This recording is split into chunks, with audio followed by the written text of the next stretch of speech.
Guys, magandang hapon. Kamusta po kayong lahat? So, ngayon ay gagawa muna po ako ng schedule. Weekly schedule ng mga staff.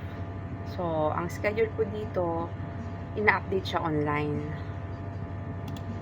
Ina-update siya. So, kailangan natin gawin bago tayo mag-com off.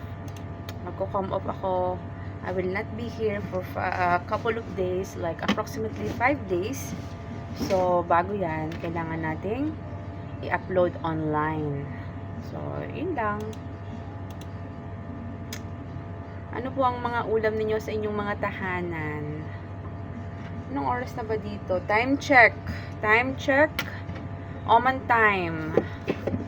2:53 p.m. mga guys. At 2:53 p.m. So, supposed to be split yung duty ko today. Kaya lang, hindi po pwede akong umuwi hanggat hindi pa tapos ang aking ginagawa. So, mag-export muna tayo ng roster nila. So, after that, pwede na akong mag-rest. Yes? Bye! See you in my next vlog. Thank you for watching.